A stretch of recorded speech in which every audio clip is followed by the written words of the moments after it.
Hello dears, നമുക്കിന്ന് അടിപൊളിയായിട്ടുള്ളൊരു കുമ്പളങ്ങ പച്ചടി എങ്ങനെ ഉണ്ടാക്കുന്നതെന്ന് നോക്കിയാലോ.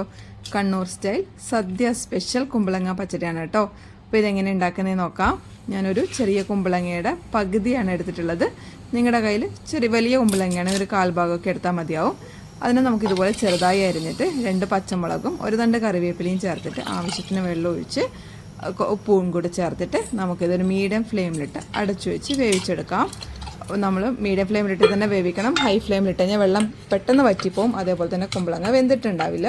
അപ്പോൾ വെള്ളമൊക്കെ ഏകദേശം വറ്റി വന്നിട്ടുണ്ട്. നമുക്കിനി ഇതിനെ തീ ഓഫ് ചെയ്തിട്ട് തണുക്കാൻ വെക്കാം. നന്നായി തണുക്കുന്ന സമയം കൊണ്ട് നമുക്കിതിലേക്ക് ഒരു അരപ്പ് റെഡിയാക്കാം. നമുക്കിതിലേക്ക് 1/4 കപ്പ് തേങ്ങയും 1/2 കപ്പ് തൈരും കുറച്ച് കറിവേപ്പിലയും, അത് 2-3 ഇതിൽ കറിവേപ്പിലയും 1 പച്ചമുളകും ചേർത്തിട്ട് നല്ല ഫൈൻ പേസ്റ്റായിട്ട് അരച്ചെടുക്കാം. നല്ല ഫൈൻ പേസ്റ്റായിട്ട് അരഞ്ഞതിലേക്ക് 1 ടീസ്പൂൺ കടുക് ചേർത്ത് കൊടുക്കാം. എന്നിട്ട് 1-2 തവണ പൾസ് ബട്ടൺ പ്രസ് ചെയ്താൽ മതി. കടുക് നന്നായി അരഞ്ഞു പോകരുത്, കൈപ്പരസം വരും. ഇനി നമുക്കിത് കറിയിലേക്ക് ചേർത്ത് കൊടുക്കാം, ഈ അരപ്പ്. അപ്പോൾ ചേർക്കുന്ന സമയത്ത് ഉപ്പ് വേണമെങ്കിൽ നമ്മളൊന്ന് ടേസ്റ്റ് ചെയ്ത് നോക്കിയിട്ട് ചേർത്ത് കൊടുക്കണം.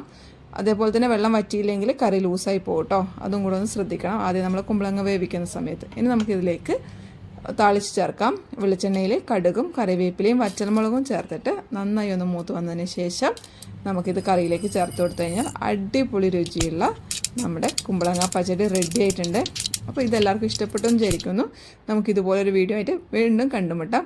അതുവരേക്കും എല്ലാവർക്കും നന്ദി, നമസ്കാരം. Thank you for watching. Bye. Video ഇഷ്ടപ്പെടുകയാണെങ്കിൽ ഷെയർ ചെയ്യാൻ മറക്കരുതേ.